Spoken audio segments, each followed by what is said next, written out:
بسم اللہ الرحمن الرحیم۔ عن ام حبیبۃ زوج النبی صلی اللہ علیہ وسلم انہا قالت سمعت رسول اللہ صلی اللہ علیہ وسلم یقول ما من عبد مسلم یصلی للہ کل یوم 12 رکعۃ تطوعا غیر فریضہ الا بنى اللہ لہ بیتا فی الجنہ۔ نبی صلی اللہ علیہ وسلم کی اہلیہ ام حبیبہ رضی اللہ عنہ سے روایت ہے، وہ کہتی ہیں کہ میں نے رسول اللہ صلی اللہ علیہ وسلم کو سنا کہ آپ نے فرمایا، جس بندہ مومن نے بھی اللہ کی خوشنودی کے لیے فرائض کے علاوہ 12 رکعتیں ہر روز نفل کے طور پر ادا کیں، اللہ اس کے لیے جنت میں ایک گھر بنا دے گا۔ ایک گھر بنا دے گا یعنی مزید ایک گھر بنا دے گا۔ یہ نوافل کا اجر ہے جو انہی لوگوں کو ملے گا جو اپنے ایمان و عمل کی بنا پر جنت میں جانے کا استحقاق پیدا کر لیں گے۔ یہ اس روایت پر میں نے لکھا ہے۔ اب اس میں جو مضامین بیان ہوئے ہیں ان کو مختصر طور پر سمجھ لیجئے۔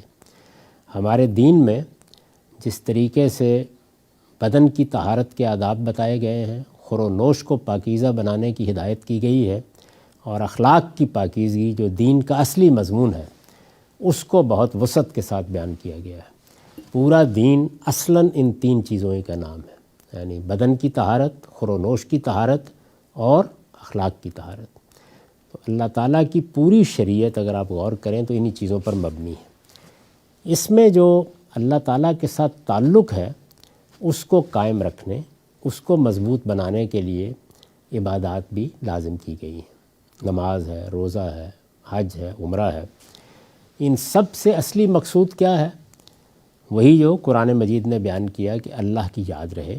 اللہ تعالیٰ ہمارے سامنے نہیں ہے، نظر نہیں آتا، روز ملتا نہیں، تو اس لیے اس کی یاد دہانی علامتی طریقے سے ہو سکتی تھی۔ ایک سمبولک طریقہ اختیار کرنا ناگزیر تھا۔ تمام عبادات میں وہی اختیار کیا گیا ہے۔ اب عبادت ایک جذبہ ہے، انسان کے اندر یہ چیز پیدا ہوتی ہے، جیسے ماں کے لیے محبت پیدا ہوتی ہے، بیوی کے لیے ہوتی ہے، دوستوں کے ساتھ تعلق کا اظہار ہم کرتے ہیں، تو ہم عام طور پر اس تعلق کے اظہار میں جو طریقے مناسب سمجھتے ہیں وہ اختیار کر لیتے ہیں۔ اللہ تعالیٰ کے معاملے میں یہ ہے کہ اس میں مذہب، فلسفہ، مذہبیات، فلسفیانہ عقائد یہ لازماً آتے ہیں تو افراط و تفریط پیدا کر دیتے ہیں۔ چنانچہ ہم نے دیکھا کہ بہت سے لوگوں نے رہبانیت کو ایک فلسفہ بنا دیا، دنیا کے بارے میں یہ تصور دیا کہ یہ تو اصل میں مادہ ہے، آلائش ہے، ظلمت ہے، تاریکی ہے۔ تو اس کے نتیجے میں عبادت کے لیے بھی رہبانیت اور اس سے پیدا ہونے والے بے شمار مسالک وجود میں آ گئے۔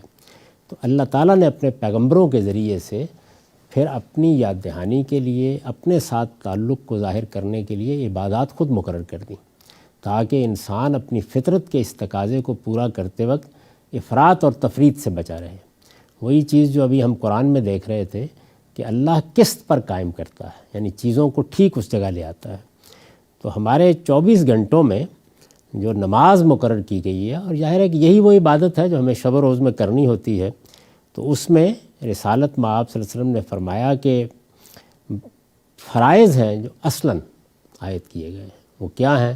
2 رکعتیں ہم فجر کے وقت پڑھتے ہیں، 4 ظہر کے وقت پڑھتے ہیں، 4 عصر کے وقت پڑھتے ہیں، 3 مغرب کے وقت اور 4 عشاء کے وقت۔ یہی نماز ہے جو لازم کی گئی ہے۔ بحیثیت مجموعی دیکھیے تو یہ کوئی آدھ گھنٹے کی اللہ کے حضور میں حاضری ہے، یعنی آدمی اپنے سب کام چھوڑے اللہ کی یاد کے لیے حاضر ہو جائے۔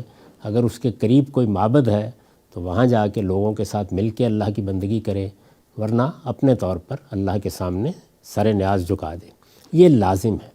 اس کے بعد ایک بات کہی ہے قرآن مجید نے، وہ بات یہ ہے کہ جو چیزیں میں نے تم پر اپنی عبادت کے ذیل میں یا اپنی بندگی کے ذیل میں یا اپنے ساتھ تعلق کے اظہار کے لیے لازم کی ہیں، یہ چیزیں لازم تو اتنی ہیں، لیکن من تطوع خیراً فإن اللہ شاکر علیم۔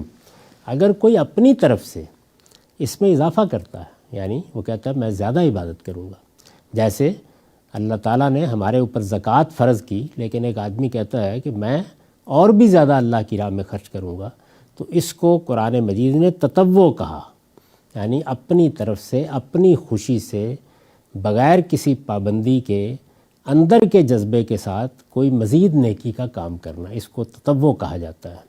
ہمارے ہاں اس کے لیے نفل کی اصطلاح ہے۔ تو نفل کا مطلب کیا ہے؟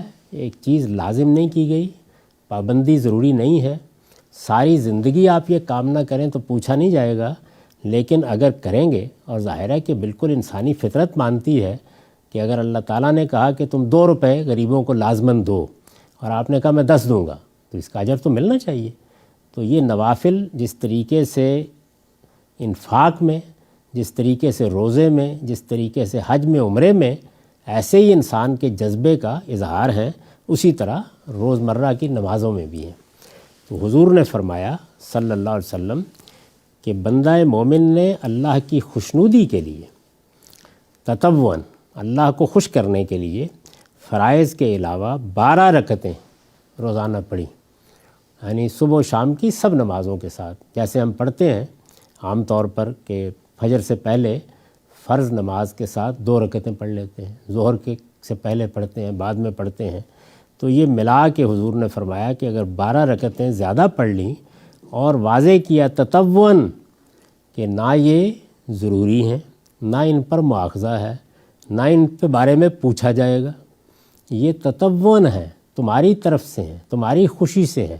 اگر تم اپنے طور پر پڑھتے ہو، ان کو یہ سمجھ کر پڑھتے ہو کہ میرے رب نے جو مجھے اپنی بارگاہ میں حاضر ہونے کے لیے کہا تھا، تو میں 5 منٹ کے لیے بلایا تھا، میں کچھ زیادہ وقت صرف کروں گا اور مزید اپنے رب کے سامنے سجدہ ریز ہو رہا ہوں گا۔ تو 2 باتیں آپ نے فرمائیں، جیسے کہ اس روایت میں بیان کیا گیا ہے کہ ایک تو یہ کہ 12 رکعتیں، دوسرے یہ تطوعاً غیر فریضۃ، یعنی فرض کے علاوہ ہوں اور اپنے طور پر نفل سمجھ کے، یہ خیال کر کے کہ میں اپنی طرف سے یہ پیش کر رہا ہوں، ادا کی، تو اللہ تعالیٰ اس کے لیے جنت میں ایک گھر بنا دے گا۔ یعنی گویا اللہ نے جو نعمتیں دینی ہیں ان نعمتوں میں ایک اور نعمت کا اضافہ کر دے گا۔ یہ تعبیر ہے، ظاہر ہے کہ بدو ہیں سامنے بیٹھے ہوئے، تو ان کے لیے یہی تعبیریں مناسب ہیں تاکہ وہ یہ اندازہ کریں کہ ایک نعمت اور مل جائے گی، ایک جنت اور مل جائے گی، ایک گھر اور مل جائے گا۔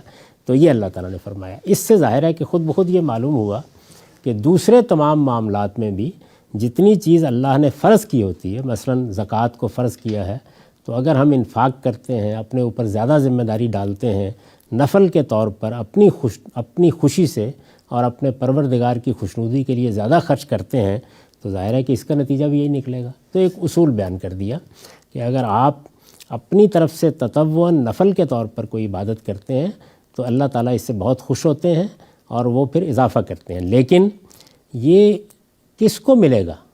یعنی یہ گھر کس کے لیے ہے؟ جس نے ایمان و عمل کی بنا پر جنت میں جانے کا استحقاق پیدا کر لیا ہے۔ یعنی یہاں یہ زیر بحث نہیں ہے کہ جنت میں جانا کیسے ہے، اس کے تقاضے الگ ہیں، وہ آپ نے پورے کر دیے۔ آپ نے کسی کے ساتھ زیادتی نہیں کی، آپ نے کسی کا مال نہیں کھایا، آپ نے کسی کی جان مال آبرو کو نقصان نہیں پہنچایا، کسی کی حق تلفی نہیں کی، کسی شرک کا ارتکاب نہیں کیا، تو اب راستہ کھلے گا کہ آپ جنت میں جائیں۔ اور فرائض ادا کیے ہیں تو جنت کا دروازہ کھل گیا۔ جنت کا دروازہ کھل گیا، اس میں اب درجات کی کوئی حد نہیں ہے، اس میں نعمتوں کی بھی کوئی حد نہیں، تو نوافل اس کا ذریعہ بنتے ہیں۔ تو یہ بات پوری طرح واضح کر دی۔ اور یہاں پر آپ دیکھیے کہ الفاظ ہیں تطوعاً غیر فریضۃ، کہ 2 ہی صورتیں ہیں، عبادت کی کوئی اور شکل نہیں ہے۔ عبادت کیا؟ اللہ تعالیٰ نے جتنی ہدایات دی ہیں ان میں دونوں ہی صورتیں ہیں یہ، یعنی یا وہ فرض ہوگی، فرض کا مطلب ہے لازم ہے، واجب ہے، کریں گے تو اجر ملے گا، نہیں کریں گے تو مواخذہ ہوگا، پوچھا جائے گا، اور یا وہ نفل ہوگی، اور کوئی قسم نہیں ہے۔ خود رسالت میں آپ صلی اللہ علیہ وسلم نے یہی دونوں لفظ ہر جگہ استعمال فرمائے ہیں، اللہ تعالیٰ نے بھی یہی کیا ہے۔ میں نے ابھی بتایا آپ کو کہ روزے کے بارے میں بالکل ایسے ہی کیا، شروع کیا کہ میں نے تم پر روزے فرض کیے ہیں، کتب علیکم الصیام، اور آگے انہی آیات میں کہا فمن تطوع خیرا فإن اللہ شاکر علیم۔ تو گویا جب انسان الا ان تطوع، وہاں یہ فرمایا، اور دوسری جگہ پر جہاں پر صفا و مروہ کا ذکر ہے وہاں یہ فرمایا۔ تو دونوں جگہ یہی بات کہی کہ اگر تم اپنی طرف سے کوئی نیکی کرتے ہو تو اللہ اس کو قبول کرے گا، اور اللہ تعالیٰ تمہاری ہر نیکی سے واقف بھی ہے۔ تو اس سے خود واضح کر دیا کہ دین کے معاملے میں اپنی طرف سے اصطلاحات بنانے کی بجائے جس جگہ اللہ اور رسول نے ہمیں رکھا ہے وہیں رہنا چاہیے۔ وآخر دعوانا الحمدللہ رب العالمین۔